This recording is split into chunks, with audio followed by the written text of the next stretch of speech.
All right, so I started talking about warehouse management last week, and there are many types of decisions that we have to make when setting up or running a warehouse, and we can categorize these decisions into 3 levels, as I mentioned last time.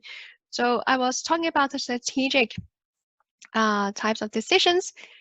So I have talked about site selection, that was part of the location models, and also talked about the facility or warehouse layout problems. When we talk about warehouse layout, then we can distinguish between 2 different layout problems. We have the facility layout, where the problem is about deciding how to place the different departments in the warehouse. And the second layout problem is this aisle configuration problem, where the focus is on the storage area. Here is about determining the number of blocks to have in the storage area, and as well as the number of cross aisles and the pick aisles. Now, there are also other types of decisions that we have to make at the strategic level. Actually, a lot of them, and those all refer to the types of material handling systems needed, and the type of storage medium they need, and so on. So there are a lot of decisions, but I'm not going to talk about all of these because there are so many. And so what I want to talk about briefly is about the material handling equipment, material handling systems. But then, if you're really interested in, warehouse management and you want to know more, about the details, then I can refer you to, a book. The whole book is about warehouse management. But what I want to briefly talk about now, it's about material handling. So, what is material handling? Materials handling is defined as short distance movement that usually takes place within a building, such as a plant or distribution center, and between a building and a transportation service provider. Right? That's what we mean materials handling. So nearly all products that are packaged are handled by the building block concept. Now, what is the building block concept?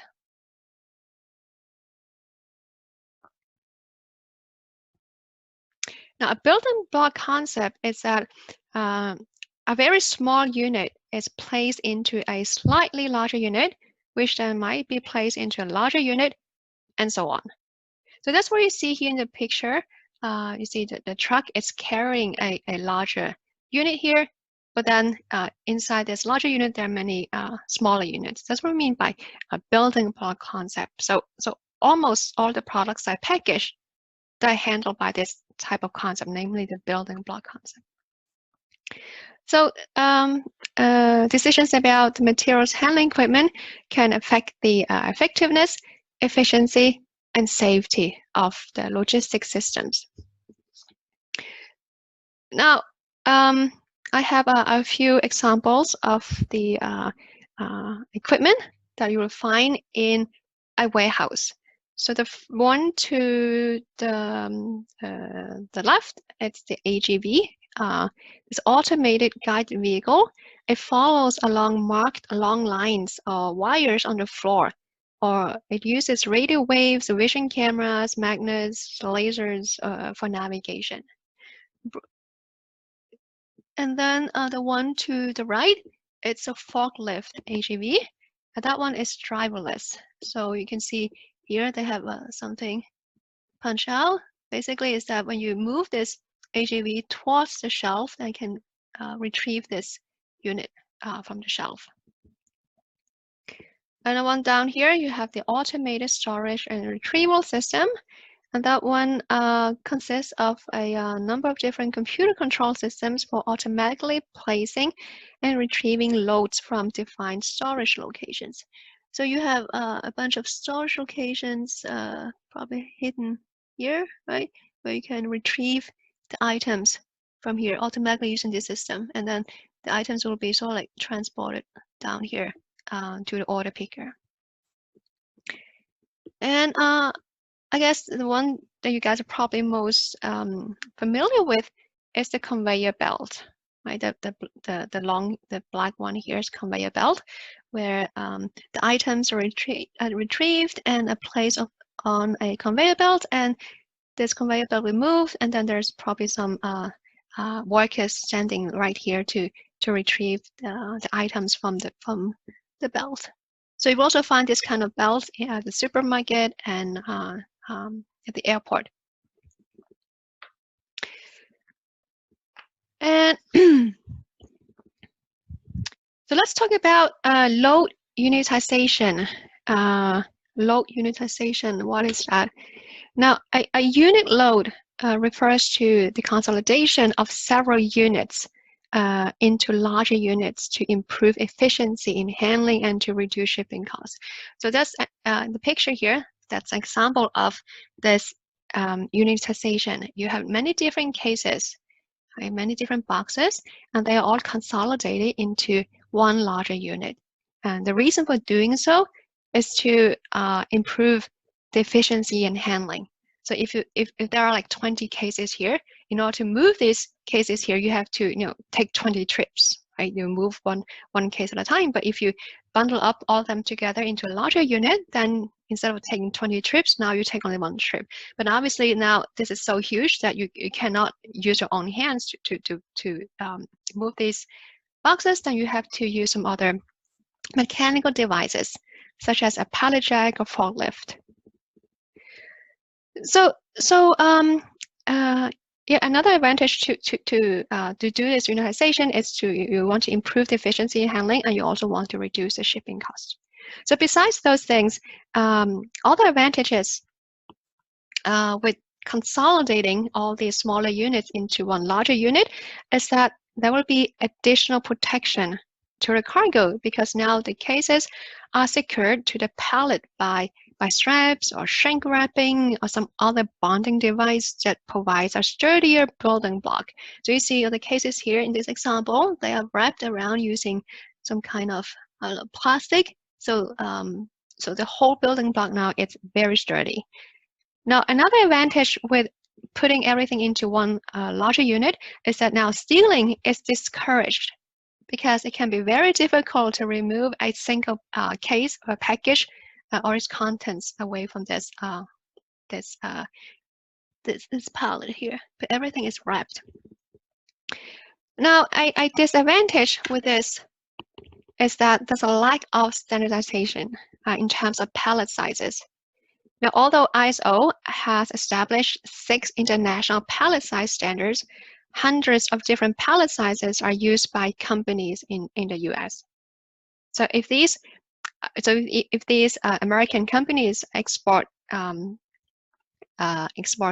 goods to, let's say, to Europe, then everything has to be repalletized, which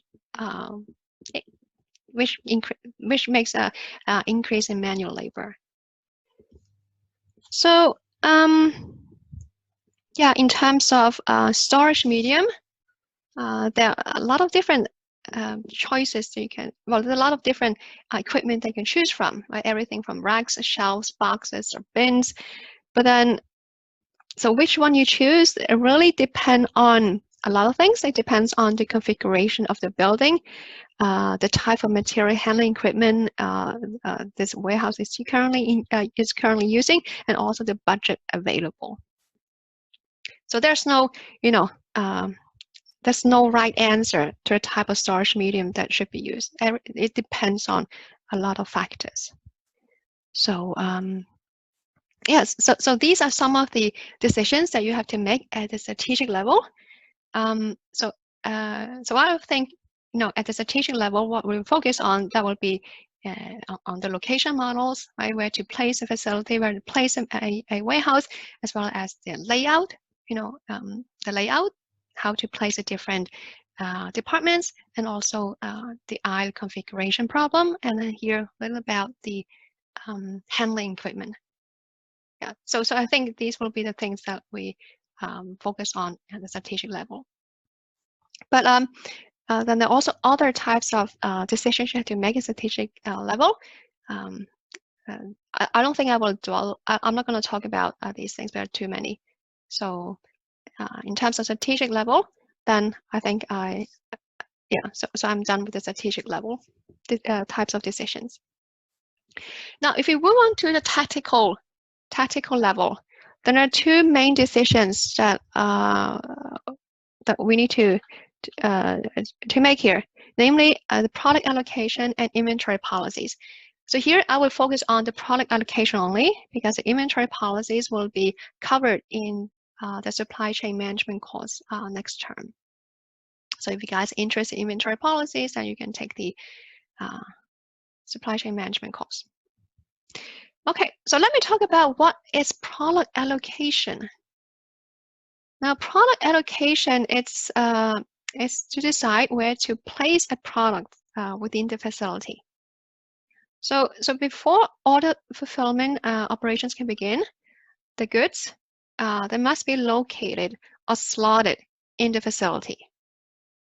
Right? So slotting is defined as the placement of a product in a facility for the purpose of optimizing materials handling and space efficiency. Right? That's what slotting is, or product allocation.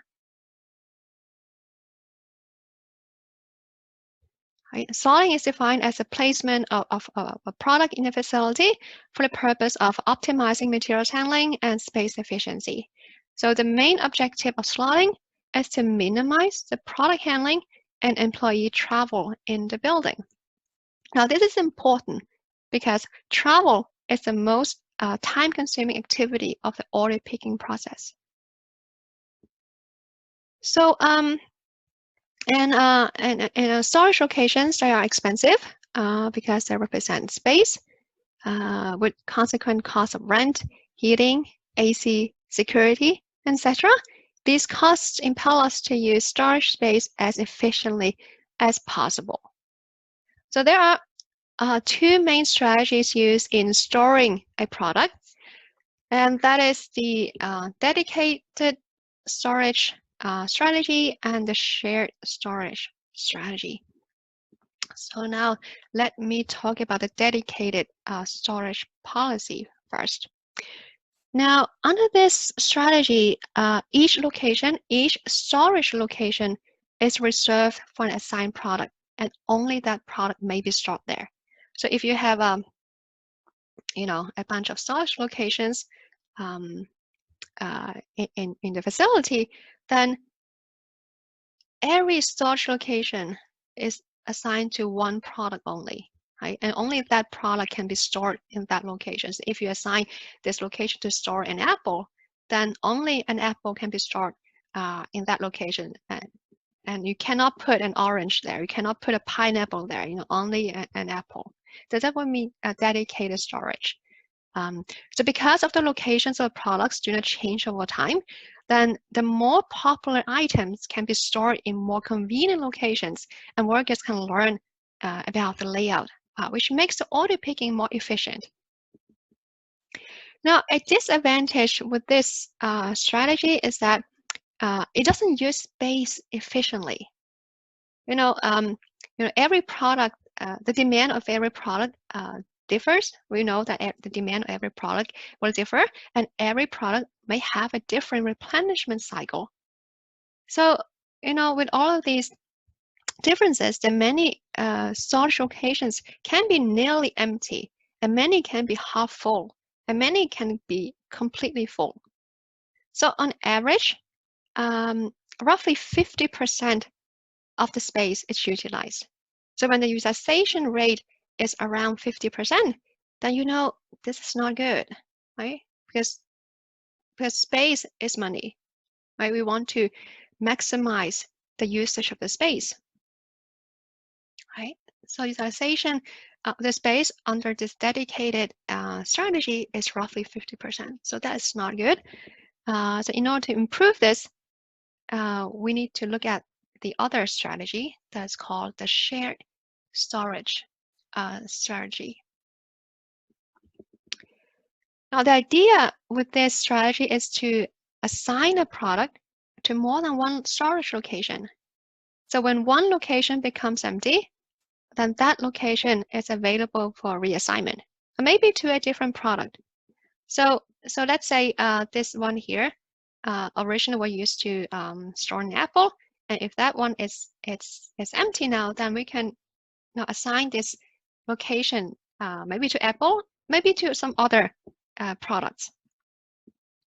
So, so the space can then be filled up again rather than waiting until the original product is replenished. So under this strategy, we actually expect that the utilization of space is better.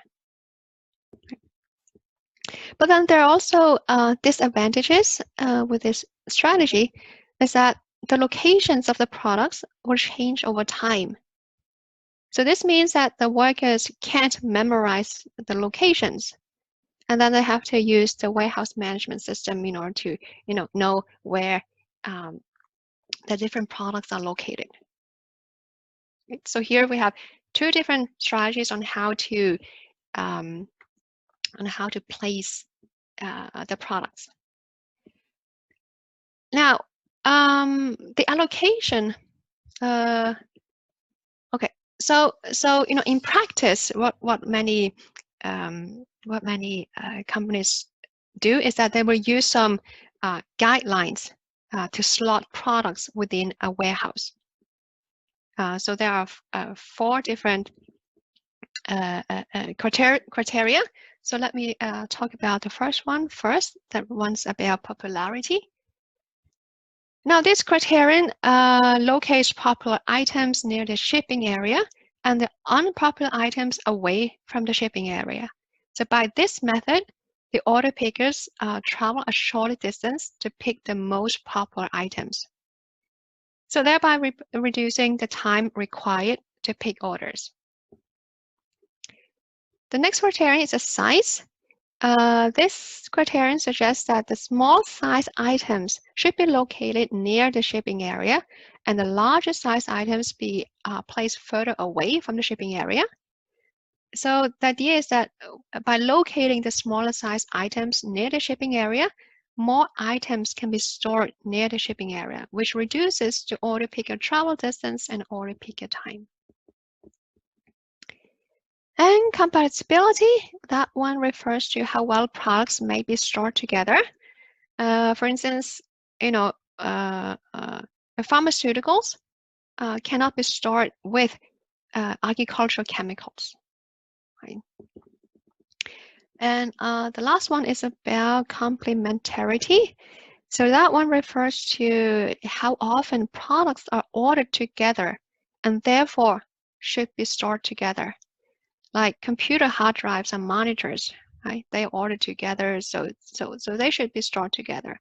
And pens and pencils, desks and chairs. They are examples of complementarity products that usually are stored close to each other because people usually order these items together. Right? So these are some of the guidelines that people will follow when they decide how to place the products and items within a warehouse. Now, so how can we do this? This is just based on some guidelines that people do in practice, but how do we do this scientifically? How do we do that? Well, the way we do it, like scientifically, that is we want to allocate the products within the allocation of products within the storage zone of a warehouse is based on the principle that fast-moving products should be placed closer to the incoming and outgoing ports in order to minimize the overall handling time. Right. So what we're going to do is that, so as I mentioned, there are 2 main strategies, right? The dedicated and shared storage. So what we're going to do now is we'll look at the case of dedicated storage policy. And then we're going to see how this problem can be solved to optimality. Namely, we're going to formulate the problem mathematically and then find out the optimal solution to this problem, namely figuring out how to assign the different storage locations to the different products. Right? So we do it scientifically way, namely setting up the problem mathematically and then find the optimal solution. So this is what we call the storage allocation problem. So let's take a look. So here we have a warehouse This is the layout of the storage zone, and you can see here there are two incoming and outgoing ports, and then there are 40 storage locations. So they're labeled. The storage location 1 starts here, and then 2, 3, 4, 5, 6, 7, 8, 9, 10. I know overall there are 10 storage locations, and there are 5 types of products. And then table below, there are some features of the different products. As I said, there are 5 types of products, and they also tell something about the number of storage locations required. So it could be there are 12 units of product 1, so it needs to have 12 locations to store product 1. And then to the right, we have some information about the number of storages and retrievals of product 1 using port 1. As you can see, on a daily basis, on average, there will be 25 storages and retrievals of product 1 that use the port number 1, and here are port number 2. So these are all inputs to our model. And then here we have some information about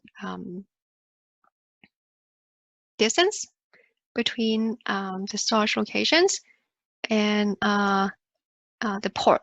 So as you can see, the distance between storage location 1 and port number 1 is 2. So you can also look at the picture here. So here is storage location 1 and port 1 is over here. So it's pretty close. So that's why the distance is quite small. And the table below, that will be the distances between the storage locations and port number 2. And then we also need to have some information about the cost. So these are the cost of assigning a product to a storage location. So J refers to the product, right? So J, let's see, the J will be here. J equal to 1, J equal to 2, 4, and what you have down here, that will be the K, the index K, namely the storage locations. So here, so the first one here, the cost of assigning product 1 to storage location 1 is 37.17. Now, how is this number obtained? Well, the cost coefficients are calculated using an equation where it is assumed that the travel time or the distance from the port to the storage location is directly proportional to the distance. So basically is that we are using a formula, equation to calculate the cost coefficient. So here basically we are summing up, let's see. So R, that's the number of ports. In our case here, R is 2 because there are only 2 ports. And we take the OJR. OJR, that will be the average number of handling operations on product J through port R per time period. So this OJR is actually the information you have here, right? Oops. Okay, let's see. Okay, let me put down the definition. OJR, that will be the average number of operations, number of handling operations on product J through port R per time period. So we want to divide this by MJ.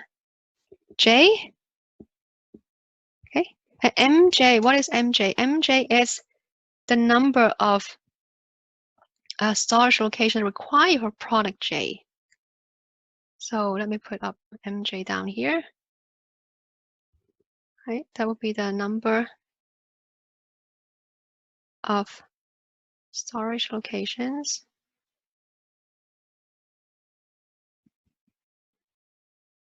required for product J.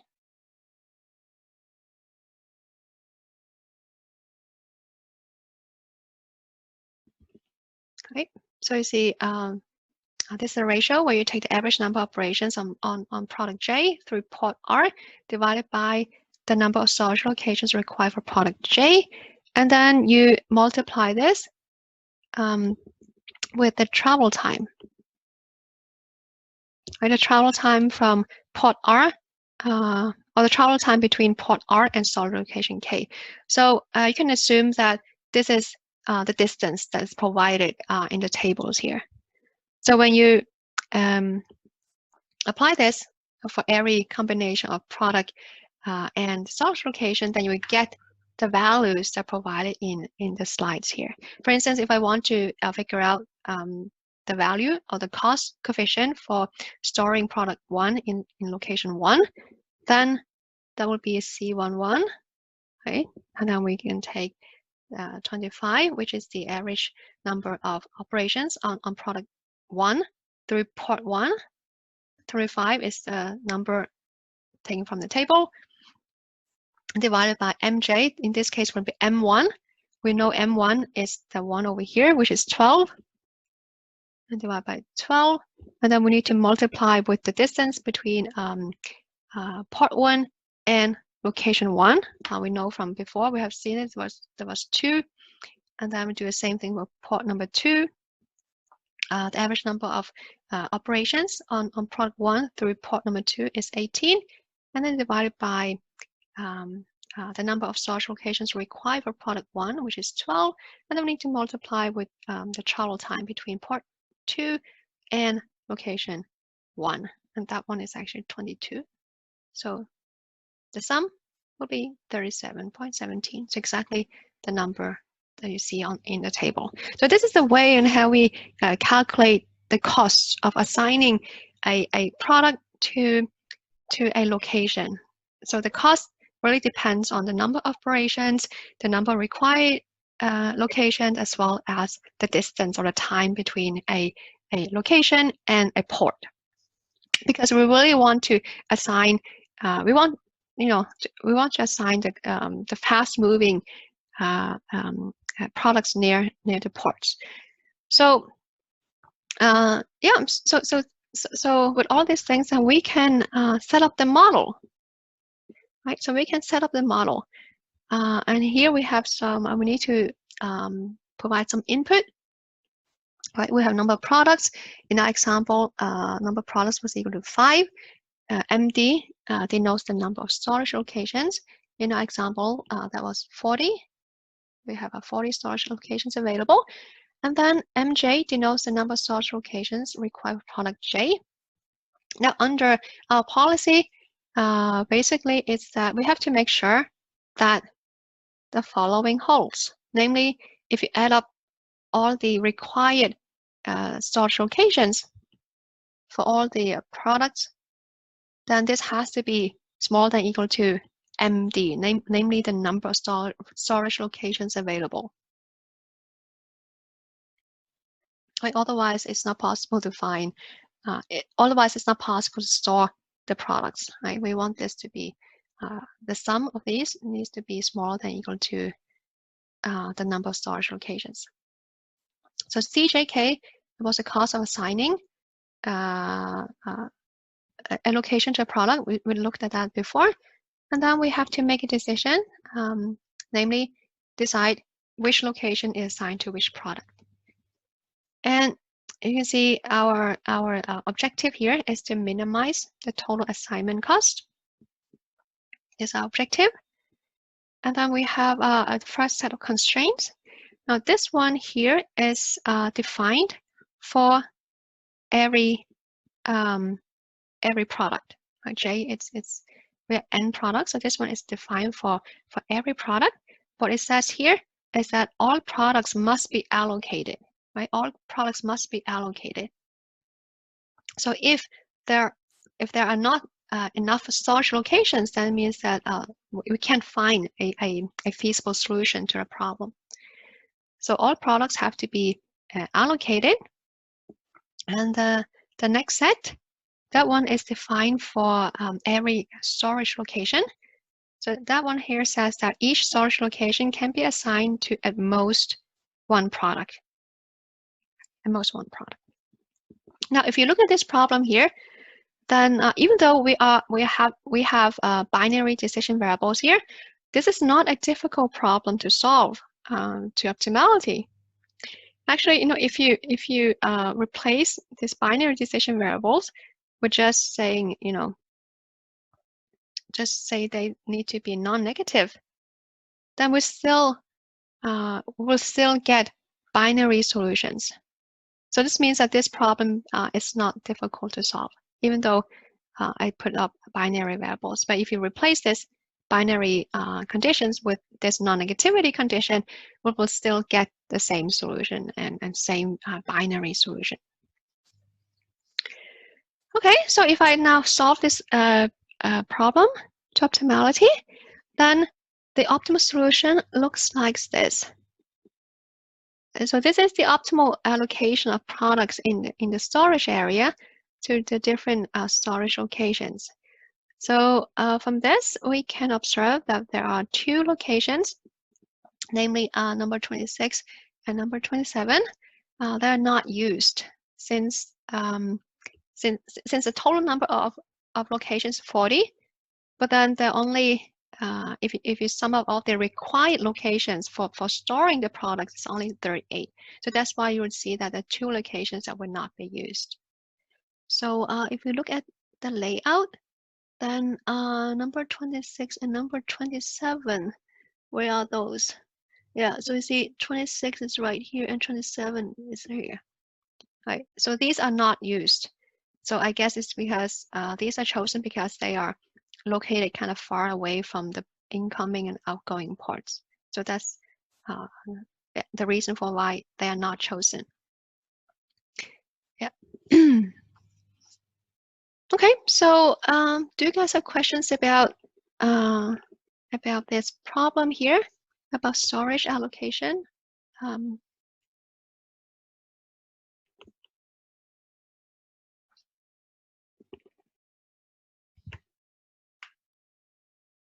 All good? Okay, I assume so. Great. Yeah, so storage location, that was one part of the tactical decisions. Now, let's move on to talk about operational decisions. Now, operational decisions are decisions you have to make on a regular basis, and typically probably every day. And there are two types of decisions that I would like to talk about, and that is, the first is about how to do the order picking. Right? Order picking, as I said, it's the most time-consuming activity in a warehouse. So we will spend a lot of time talking about how to make order picking efficient. And the second thing we will talk about is about consolidation of products. How do we consolidate smaller units into larger units? But first, let's talk about order picking. That's important. All right. So what is order picking? Now, order picking, it's a warehouse function dealing with the retrieval of articles or items from the storage locations in order to satisfy a given demand specified by the customer's orders. Now, of all the warehouse operations, order picking is considered to be the most expensive one. Now, even though there have been different attempts to automate the picking process, manual order picking systems are still prevalent in practice. Now, order picking arises because incoming articles are received and stored in large volume unit loads, while customers order small volumes of different items. So this order picking, it's critical to any supply chain, since underperformance results in unsatisfactory customer service and high cost. Now, the majority of warehouses employ humans for order picking, and among these, the picker-to-part systems where the order picker walks or drives along the aisles to pick items are the most common. Right? Picker-to-part systems, those are the most common ones.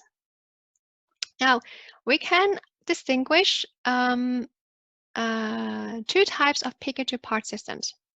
We have the low-level picking and the high-level picking. So let me talk about what are the differences between low-level and high-level picking. In low-level order picking systems, the order picker will pick the items from the storage racks or bins while traveling along the storage aisles. Right? So he will walk along the aisles and then pick the items that are requested by the customers. Right? That's what we call low-level picking. Now, other order picking systems will employ high storage racks where order pickers will travel to the pick location on board of a lifting order pick truck or crane. And then the crane will automatically stop in front of the appropriate pick location and waits for the order picker to perform the pick. So this is what we call a high-level picking system or a man-aboard order picking system. So you guys see the difference. The low level is that the staff will walk along the aisles and pick the items from the bins or the racks. But with a high level is that he has to be sort of like transported there using a crane or some type of lifting order pick truck, something like this, so he can be raised up to a higher level and pick the items from those high storage racks. Right. So those are the two differences: low level and high level systems. And then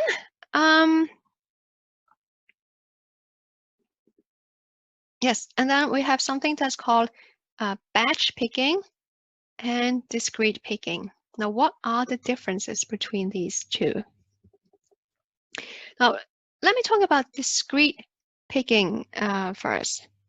With discrete picking is that here you focus on one order at a time. So we know an order consists of many items, right? So here we have an order. An order will have many items. You have item number 1, your item number 2, and so on, right? That's how an order looks like. So when we talk about a discrete order picking, it means that the order picker will only focus on one order at a time. So when he walks around in the warehouse, he will only pick the items that are requested in the order that he's handling. Right? So he just focuses on one order at a time. And typically, he will do that if the order consists of many items, right? Then he will focus on one order at a time. And then we have something called batch picking. Now, batch picking is that the order picker, he will focus on several orders simultaneously, right? So this means that he will look at different orders, many orders simultaneously. So probably you have order number 1, you order number 2, you order number 3, and then within each order you have a few items. But then the items tend to be, only very few. So this means that these orders can be combined into one large order in some sense, and then the items from these 3 orders can be collected simultaneously on one single tour. So typically, they will do this batch picking when the orders are fairly small, because then there's a potential for reducing the travel time by picking a set of orders instead of taking several tours around the warehouse. So that's the difference between batch picking and discrete picking. And then the last one here, another basic variant is zoning, which means that a logical storage area is split into multiple parts and each with a different order pickers. So it could be that if your storage area is this, then you can, if you're using this zoning idea, is that you probably want to split the warehouse space into different parts. Let's say here I split into 4, then each part of the warehouse will be assigned to different order pickers. So this means that order picker who's assigned to this space, he will be allowed only to pick up items in this space and not in the other 3 parts of the warehouse. Right? That's what we call zoning. Yeah, so picker-to-part systems, that was picker-to-part systems. Basically, what it means is that the picker needs to travel to where the parts are located, where the items are located, and pick up the requested items. That's what the picker-to-part systems are. And then the second type is the parts-to-picker systems. Yeah, in parts-to-picker systems, then we have automated storage and retrieval systems. Will retrieve the unit loads from the warehouse and deliver them at a transfer site where one or several stationary order pickers are located. Right? So basically, it's that, like I show you guys the picture I showed you guys earlier, like this one down here, automated storage and retrieval system. You will find the items are located far up here, so it's very difficult for order picker to go up there and pick the items. So what they will do is that they will do some programming and then will retrieve the articles or items from the storage locations, and these will be transported out here, and the order picker will actually stay here to pick up the items. So here, the parts or the items are transported to the picker. That's why it's called a parts-to-picker system. Whereas the picker-to-part systems are that the order picker, the guy who's doing the order picking, he has to travel to the locations where the items are stored. And yeah, according to a survey that was performed like around a decade ago, more than 80% of all the order picking systems in Western Europe are actually low-level picker-to-part systems. So picker-to-part systems are actually very, very common in Western Europe. Okay, so that was just some information about the different order picking systems. Now, at the operational level, we have to make 2 different types of decisions. The first one is about batching of orders, which means how can we determine? We need to determine how to group the orders. Remember, I talked about batch picking. That's about combine several orders into one single batch.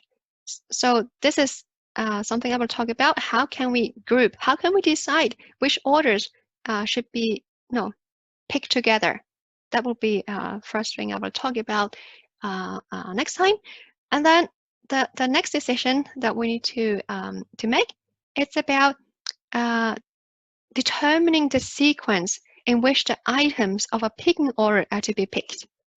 So we know an order consists of many items, and all these items are spread, located in many different locations in the warehouse.